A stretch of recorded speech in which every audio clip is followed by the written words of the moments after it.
भवाट भी कहते हैं जंगल को। जैसे कोई व्यापारी व्यापार करने गया, धन लेकर व्यापार करके वापस आ रहा है अपने नगर को, जंगल का रास्ता पड़ा उसको, उसके पास धन है। बहुत अच्छी कहानी है, समझना इसके सार को। एक व्यापारी धन संचय करके व्यापार करके आ रहा है, उसके 5 चोर मिल जाते हैं उस जंगल में। उनसे पीछा छुड़ाना, वो दौड़ता है, चोर पीछे है, वो दौड़ रहा है आगे आगे। उसे एक कुआं दिखाई देता है और उसके ऊपर एक बरगद का पेड़ है। उस पेड़ की जड़ लटक रही है उस कुएं में अंदर। सोचता है कि ये चोर मुझे पकड़ेंगे कैसे, मैं इसमें उतर जाता हूं कुएं में। और वो जड़ पकड़ के उस कुएं में उतर जाता है, लटका रहता है बीच में। नीचे देखता है उसमें सांप है एक, और धन को संचय करके अपनी पीठ पे गठरी बांध के उस जड़ को पकड़ के और पैर अपने दोनों दीवारों से सटा दिए, थोड़ी सी राहत मिले लटकने में, और उस जड़ को पकड़ के लटका हुआ है।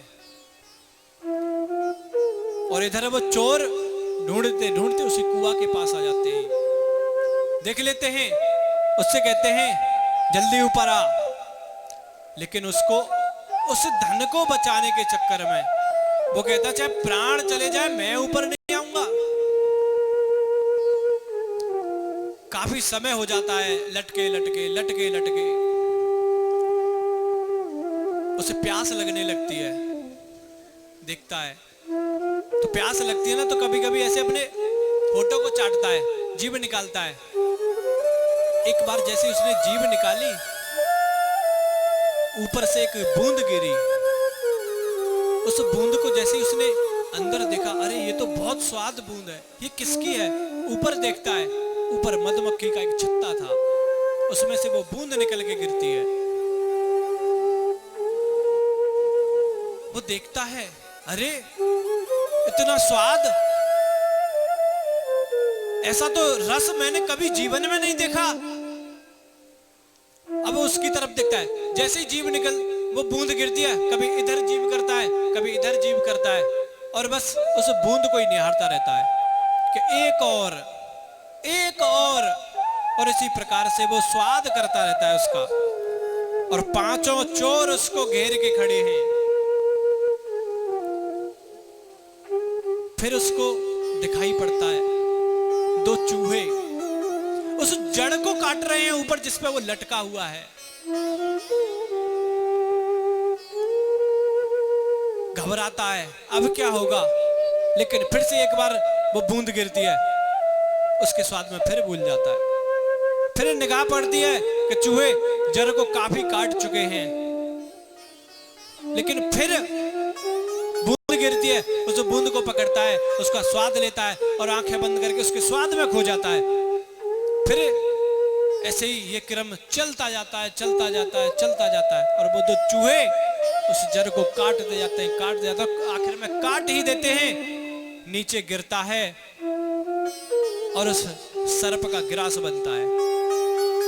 ना वो धन किसी काम में आया, ना उन चोरों का कुछ हुआ, और मारा गया। भरत मुनि समझा रहे राजा रहुगण को, हे रहुगण, ये जो व्यापारी है ना, ये हम सब जीव हैं। इस संसार में हम आए तो थे, और जो पोटली है ना, वो हमारे कर्मों की पोटली है। पुण्य कर्म जो हमने किए थे, और इन कर्मों को, इन काम क्रोध आदि से बचा। ये 5 चोर कौन है? ये काम क्रोध मोह शोक भय लालच, यही तो हमारे मनुष्य के पीछे यही तो पड़ते हैं, यही चोर हैं। और ये जंगल, ये भवाटवी, इसे पार कैसे किया जाए? ये संसार ही तो ये जंगल है जिसे हमें पार करना है। और वो जो जड़ है ना, वो श्वासों की डोरी है जिस पे ये जीव लटका हुआ है। श्वासों की डोरी पर लटका हुआ है, लेकिन ये जो कमाई है ना, उस कमाई, ये बूंद जो है ये टपक रही है उसके मुंह में। ये धनोपार्जन और ये संसार की वृत्ति है पारिवारिक, कि मैं इस परिवार के लिए और कुछ करूं, अरे इससे मैं ये काम करूंगा समाज में, मुझे ये मिलेगा। इस प्रकार की ये मनोवृत्तियां है ना, ये वही उसका रस है, मधुमक्खी के छत्ते का शहद है। ये काम रस है जिसमें हम फंसे हुए हैं, और ये रस हमें नित्य प्रति जैसे ही हम अपने बारे में सोचने लगते हैं ना, तो वही मधुर बूंद किसी ना किसी रूप में हमें हमारे सामने आ जाती है और हम फिर से खो जाते हैं। फिर राजा रहुगण और वो जो दो चूहे हैं, वो दिन और रात हैं, जो सांसों की डोरी को नित्य प्रतिदिन रात काटे जा रहे हैं, काटे जा रहे हैं, काटे जा रहे हैं।